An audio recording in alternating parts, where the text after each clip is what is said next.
வணக்கம், welcome back to my channel Tamil quality inspection. இன்றைக்கி ஒரு புது வீடியோவில் உங்களை நான் சந்திக்கிறதுல ரொம்ப மகிழ்ச்சி. இன்றைக்கி நம்ம டாபிக் என்ன, எதை பற்றி பார்க்க போகிறோம் அப்படின்னா சிசிப் 3.1ல் லீடிங் கொஸ்டின் தான் பார்த்துக்கிட்டு இருக்கோம். ஸோ அதில் செக்ஷன் 3 நம்ம லீடிங் கொஸ்டின் பார்க்குறோம். ஸோ இன்றைக்கி ஃபைனலாக நான் ஒரு 7 கொஸ்டின் மட்டும் பார்த்துட்டு அடுத்த செக்ஷனுக்கு நம்ம மூவ் பண்ணுவோம். ஓகேங்களா? ஸோ வாங்க வீடியோக்குள்ளே போகலாம். ஸோ ஃபஸ்ட்டு கொஸ்டின் என்ன கொடுத்துருக்காங்க அப்படின்னு பார்ப்போமா. So hydrogen cracking is prevented by.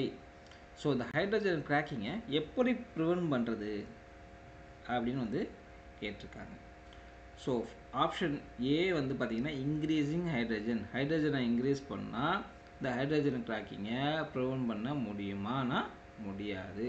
So ஹைட்ரஜன்னால தான் இந்த ஹைட்ரஜன் கிராக்கிங்கே வருது. ஸோ இன்க்ரீஸ் பண்ணும்போது எந்த யூஸும் கிடையாது, அதை ப்ரிவென்ட் பண்ணவே முடியாது. ஸோ பொரோசிட்டி பாருங்கள், இன்க்ரீஸிங் பொரோசிட்டி. ஸோ பொரோசிட்டி அதிகமாக இருந்துச்சு அப்படின்னா ஹைட்ரஜன் கிராக்கிங்கை ப்ரிவென்ட் பண்ண முடியும் அப்படின்னு சொல்லியிருக்காங்க. ஸோ அதுக்கு சம்மந்தமே கிடையாது, இட்ஸ் நாட் ரெலவெண்ட். ஸோ அதுக்கப்புறம் இன்க்ரீஸிங் ஸ்லாக் அதிகமாக இருந்துச்சு அப்படின்னா நம்ம ஹைட்ரஜன் கிராக்கிங்கை ப்ரிவென்ட் பண்ண முடியும் அப்படின்னு சொல்லியிருக்காங்க. ஸோ அதுவும் கிடையாது. ஏன்னா ஸ்லாக் இருந்துச்சு அப்படின்னா அது ஈஸியாக மாய்ஸ்சர் அப்சர்வ் பண்ணும். சரிங்களா? ஸோ மாய்ஸ்சரில் அவங்களுக்கு ஹைட்ரஜன் இருக்கும். சரிங்களா? அதனால உங்களுக்கு ஹைட்ரஜன் கிராக்கிங் வர்றதுக்கு வாய்ப்புகள் இருக்குது. சரிங்களா? அதுக்கு சம்மந்தமே கிடையாது. ஓகேங்களா? ப்ரிவென்ட் பண்ண முடியாது. ஸோ ப்ரீ ஹீட்டிங் பாருங்கள்.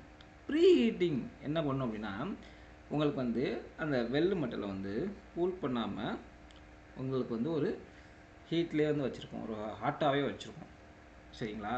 ஸோ அப்படி இருக்கும்போது உங்களுக்கு ஹைட்ரஜன் உள்ளே எதுவும் மாட்டிருந்துச்சுன்னா வெளியில் வர்றதுக்கு உங்களுக்கு யூஸ்ஃபுல்லாக இருக்கும். சரிங்களா? ஸோ ப்ரீ ஹீட்டிங் பண்ணும்போது ஹைட்ரஜன் கிராக்கிங்கை நம்ம ப்ரிவென்ட் பண்ணலாம். ஸோ அதுதான் கரெக்டான ஆன்சரு.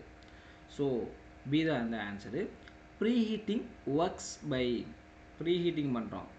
சரிங்களா? அதனால் என்ன நடக்குது?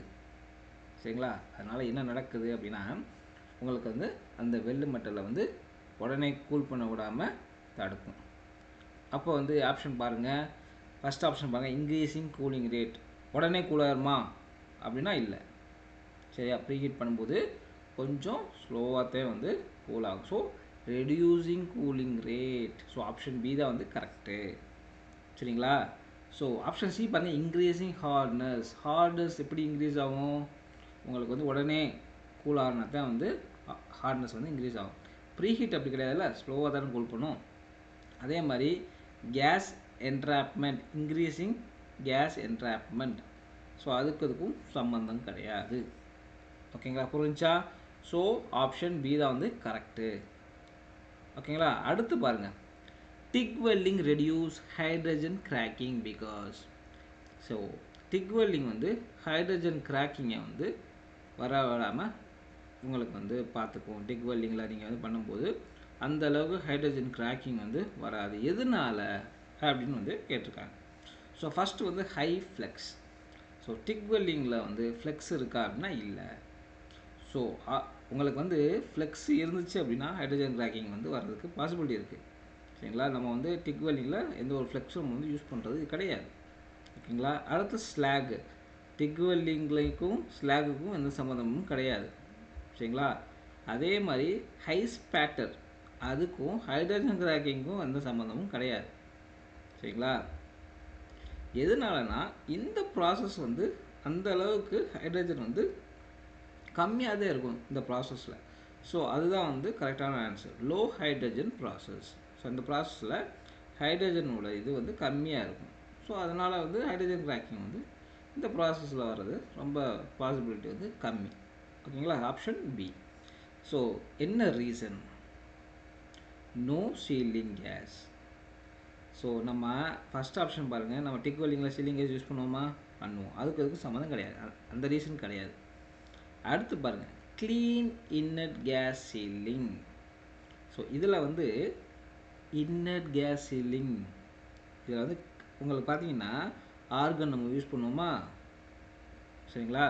ஸோ உங்களுக்கு ஆர்கன் யூஸ் பண்ணும்போது எந்த ஒரு ஹைட்ரஜன் உள்ளே வர விடாமல் அதை ப்ரொடெக்ட் பண்ணும். சரியா? அந்த வெல் போல் ப்ரொடெக்ட் பண்ணும். ஸோ அதான் வந்து answer clean inert case ceiling. So அதான் வந்து ரீசன். ஸோ அதனால தான் வந்து இந்த ஹைட்ரஜன் கிராக்கிங் வந்து அந்த அளவுக்கு திக் வெல்டிங் வந்து இல்லை. ஓகேங்களா? கார்பன் கண்டென்ட்டும் கிடையாது, அது ரீசன் கிடையாது, அதுக்கு சம்மந்தமே இல்லை. அதே மாதிரி ஸ்பீடும் கிடையாது. ரீசன் என்ன? Clean inert case ceiling. ஓகேங்களா? புரிஞ்சா? அடுத்து ஸ்பேட்டர் இண்டிகேட்ஸ். இப்போது ஒரு வெளிமணம்பு ஸ்பேட்டர் வந்து இருக்குது. ஸோ அது என்ன இண்டிகேட் பண்ணும் அப்படின்னு பார்த்தீங்கன்னா, உங்களுக்கு வந்து எய்தர் வந்து கரண்ட் செட்டிங் அது தப்பாக இருக்குது. சரிங்களா? அதுதான் வந்து நம்ம வந்து செக் பண்ணணும். ப்ராப்பராக வந்து கரண்ட் நம்ம வந்து செட் பண்ணியிருக்கோமா? ஓகேங்களா? இந்த ப்ராசஸ் பேராமீட்டரும் ப்ராப்பராக இருக்கா? லைக் ஆர்க் வோல்டேஜ் அதிகமாக இருந்துச்சு அப்படின்னாலும் உங்களுக்கு ஸ்பேட்டர் வந்து வரும். சரிங்களா? ஸோ இந்த ஆர்க் லென்த்து, ஓகேங்களா? ஸோ ஃபஸ்ட் ஆப்ஷன் பாருங்கள், பெர்ஃபெக்ட் வெல்டு. ஸ்பேட்ரு இருந்துச்சுன்னா பெர்ஃபெக்ட் வெல்லு வந்து உங்களுக்கு வந்து இருக்கும் அப்படின்னா அது கிடையாது. ஸ்பேட்டர் இண்டிகேட்ஸ் அந்த இடத்துல வந்து வெல்டிங் கண்டிஷன் வந்து நான் ஐடியலாக இல்லை. ஓகேங்களா? நான் ஐடியல் வெல்டிங் கண்டிஷன். சரிங்களா? உங்களுக்கு வந்து சம்திங் செட்டிங் இஷ்யூ இருக்குது, அதுதான் வந்து நான் ஐடியல் வெல்டிங் கண்டிஷன். சரிங்களா? ஸோ அதை தான் வந்து அது இண்டிகேட் பண்ணுது. கிராக் ஃபார்மேஷனை இண்டிகேட் பண்ணல, லேக் ஆஃப் ஃபியூஷனையும் இண்டிகேட் பண்ணல. ஸோ சம் அப்நார்மலாக வந்து உங்களுக்கு வந்து அந்த வெல்டிங் அந்த செட்டிங் வந்து இருக்குது. ஸோ அதனால தான் வந்து ஸ்பேட்டர் வந்து வருது. ஸோ இது எதனால் வருது மெயினாக பார்த்தீங்கன்னா, ஏற்கனவே சொன்னேன், ஆர்க் லென்த் உங்களுக்கு அதிகமாக இருக்கும்போது உங்களுக்கு ஸ்பேட்டர் வரும். ஸோ ஆர்க்கோ லென்த் இருக்குது பார்த்தீங்களா, எதை பொறுத்து இருக்குது? Arc energy. ஸோ எக்ஸஸாக ஆர்க் எனர்ஜி இருந்துச்சு அப்படின்னா உங்களுக்கு கண்டிப்பாக ஸ்பேட்டர் வந்து வரும். லோ ஆர்க் கரண்ட்னாலேயோ, லோ ஹார்ட்னஸ்னாலேயோ, லோ ஹைட்ரஜனாலேயோ ஸ்பேட்டர் வந்து வராது. ஓகேங்களா? அடுத்து எக்ஸஸ் ரூட் கேப். பிகாஸ் எதுனால? சரிங்களா? உங்களுக்கு வந்து எக்ஸஸ் ரூட் கேப் இருந்துச்சு அப்படின்னா அது வந்து என்னத்தை வந்து அது வந்து உருவாக்கும். அதனால் என்ன வந்து பிரச்சனை வரும் அப்படின்னு வந்து கேட்டிருக்காங்க. ஸோ ஃபஸ்ட்டு வந்து பொரோசிட்டி. ரூட் கேப் பெருசாக இருந்துச்சுன்னா பொரோசிட்டி வருமா அப்படின்னா வராது. ஸோ ஸ்லாக் இன்க்ளூஷன் வருமானா வராது. கிராக்கை வந்து ப்ரிவென்ட் பண்ணுமானா அதுக்கு சம்மந்தமே கிடையாது. ஸோ பேர்ன் த்ரூ பார்த்தீங்களா? ஸோ எக்ஸஸ் ரூட் கேப் இருந்துச்சு அப்படின்னா உங்களுக்கு பேர்ன் த்ரூ வந்து வரும். ஏன்னா கேப் அதிகமாக இருக்கும்போது இந்த வெள்ளு மெட்டல் இருக்குது பார்த்தீங்களா, வெள்ளு மெட்டலுக்கு சப்போர்ட் கிடைக்காது. சரிங்களா? அதனால் எக்ஸஸ் பெனிட்ரேஷன் வரும். சரிங்களா? அதே மாதிரி உங்களுக்கு வந்து ஹோல் ஏற்படும். அந்த வெள்ளை இது பார்த்தீங்களா, ஹோல் ஏற்படும். ஸோ அதுதான் வந்து பேர்ன் த்ரூ. சரிங்களா? அது வந்து எப்படின்னா உங்களுக்கு ஒரு வெல்லிங்கே வந்து எரிஞ்சு போன மாதிரி இருக்கும். ஸோ அது எதனால் வருதுன்னா எக்ஸஸ் ரூட் கேப்னால தான் வந்து வருது. சரிங்களா? அடுத்து பார்த்தீங்கன்னா இதோட இப்போ வந்து எக்ஸஸ் ரூட் கேப் இருந்துச்சுன்னா என்ன நடக்கும் பார்த்தீங்கன்னா, பெனிட்ரேஷன் வந்து எக்ஸஸாக வந்து ஆகுமா? ஸோ அதான் வந்து கொடுத்துருக்காங்க. ஸோ லோ ஃபியூஷன் கண்ட்ரோலா அப்படின்னா இல்லை, லோ சீலிங் கேஸாக இல்லை, லோ கரண்டா? ஸோ அதே ரீசனாக என்ன இல்லை, உங்களுக்கு வந்து எக்ஸஸ் ரூட் கேப் இருந்துச்சுன்னா எக்ஸஸ் பெனிட்ரேஷன் வரும். ஸோ அதான் அந்த ரீசன். ஓகேங்களா? புரிஞ்சா? அடுத்து பாருங்கள், இன்கம்ப்ளீட் குரூவ் ஃபில்லிங் ரெடியூஸ். ஒரு வெல்டிங் இருக்குது, அது வந்து ஃபுல்லாக ஃபில் பண்ணல, கம்ப்ளீட்டாக அந்த குரூவ் வந்து ஃபில் ஆகலை, அது வந்து இன்கம்ப்ளீட் குரூவ். ஸோ அந்த மாதிரி இருக்கும்போது உங்களுக்கு வந்து அந்த வெல்டு மெட்டலில் எதை ரெடியூஸ் பண்ணும்? ஸ்ட்ரென்த்தா? வெல்லோட ஸ்ட்ரென்த் ரெடியூஸ் பண்ணுமா? ஹார்ட்னஸ் ரெடியூஸ் பண்ணுமா? சீலிங் ரெடியூஸ் பண்ணுமா? கேஸ் கண்டென்ட் அதெல்லாம் ரெடியூஸ் பண்ணுமா? ஆனால் ப்ராப்பராக வந்து ஃபுல்லாக ஃபில் பண்ணினா அந்த இடத்துல ஸ்ட்ரென்த்தை தான் பாதிக்கும். சரிங்களா? ஹார்ட்னஸை பாதிக்காது. சரிங்களா? புரியுதா உங்களுக்கு? ஸோ வெல்லோட ஸ்ட்ரென்த்தை பாதிக்கும். இது எதனால் நடக்குது? ஒழுங்காக டெபாசிட் பண்ணனால, வெல்டு மெட்டலை ஒழுங்காக டெபாசிட் பண்ணனால தான் வந்து நடக்குது.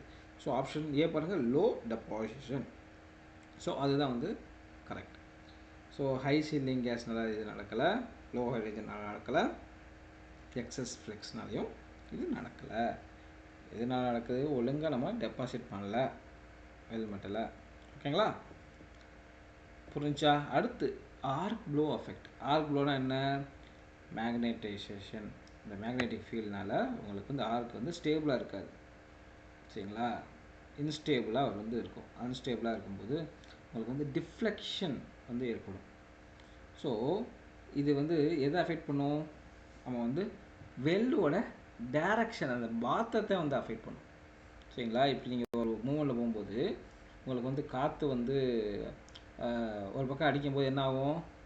உங்களுக்கு அந்த பக்கம் உங்களுக்கு வந்து அந்த தீ வந்து எரியும் பார்த்தீங்களா? அதே மாதிரி தான் இங்கே வந்து உங்களுக்கு மேக்னெட்டிக் ஃபீல்ட் இருந்துச்சுன்னா என்ன ஆகும்னா உங்களுக்கு ஆர்க் வந்து ஸ்டேபிளாக இருக்காது. ஒரு பக்கமாக வந்து அது வந்து விலகி போயிருக்கும். சரிங்களா? ஸோ அப்படி இது பண்ணும்போது உங்களுக்கு பீடும் உங்களுக்கு வந்து ப்ராப்பராக இருக்காது, இர்ரெகுலராக வந்து இருக்கும்.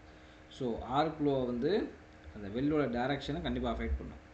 ஸோ ஆர்க் ப்ளோ இருந்துச்சுன்னா என்னத்தை வந்து உங்களுக்கு வந்து தூண்டி வைக்கும் பார்த்தீங்கன்னா, இந்த பீட் ஷேப் இருக்குது பார்த்தீங்களா, அது வந்து இர்ரெகுலராக வந்து இருக்கும். So it causes irregular bead shape. சரிங்களா? ஸோ அதான் வந்து ஆன்சரு. க்ளீன் வெல்டு கிடையாது, நோ டிஃபெக்ட் கிடையாது, பெட்டர் ஃபியூஷன் வந்து கிடையாது. ஓகேங்களா? அடுத்து வந்து welding imperfection identification is important. இப்போது ஒரு வெல்டிங்கோட இம்பர்ஃபெக்ஷன் ஐடென்டிஃபிகேஷன் வந்து எவ்வளோ இம்பார்ட்டண்ட், ஏன் வந்து இம்பார்ட்டண்ட்? சரிங்களா? ஸோ ப்ராப்பராக நம்ம வந்து ஐடென்டிஃபை பண்ணும்போது ஃபெயிலியர் வந்து நம்ம வந்து ப்ரிவென்ட் பண்ணலாம். சரிங்களா? அதுக்கப்புறம் ஃப்யூச்சரில் வராமல் உங்களுக்கு வந்து தடுக்கலாம். சரிங்களா? To prevent recurrence and failure. So அதுதான் வந்து வெல்டிங் இம்பர்ஃபெக்ஷன் ஐடென்டிஃபிகேஷனில் இம்பார்ட்டண்ட். ஸோ அதனால தான் வந்து நம்ம வந்து ப்ராப்பராக வந்து செக் பண்ணுறோம். ஸோ ஆப்ஷன் பி தான் வந்து கரெக்டு. ஸோ மெயின் ஆப்ஜெக்டிவ் என்ன? உங்களுக்கு வந்து நல்லா ஸ்ட்ரென்த்தாக இருக்கணும். ஸோ ஸ்ட்ரக்சரல் இன்டெகிரிட்டி தான் வந்து மெயின் ஆப்ஜெக்டிவ். இதோட நோக்கமே வந்து நல்லா ஸ்ட்ராங்காக இருக்கணும். ஸோ ஆப்ஷன் பி தான் வந்து கரெக்டு. ஆஸ்தட்டிக் அப்பியரன்ஸ் அது கிடையாது. வெல்ட் ரீஎன்ஃபோர்ஸ்மெண்ட் அதுவும் கிடையாது, அது ஆப்ஜெக்டிவ் இல்லை. அப்புறம் ஆர்க் ஸ்டெபிலிட்டியும் கிடையாது. ஸ்ட்ரக்சரல் இன்டெகிரிட்டி தான் வந்து கரெக்ட். ஓகேங்களா? புரிஞ்சா? ஸோ ஐ திங்க் இந்த வீடியோ வந்து உங்களுக்கு பிடிச்சிருந்தீங்க. பிடிச்சிருந்தா லைக் பண்ணுங்கள், ஷேர் பண்ணுங்கள், கமெண்ட் பண்ணுங்கள். அடுத்த ஒரு நல்ல டாப்பிக்கில் வந்து உங்களை சந்திக்கிறேன். Until bye, take care, see you, bye.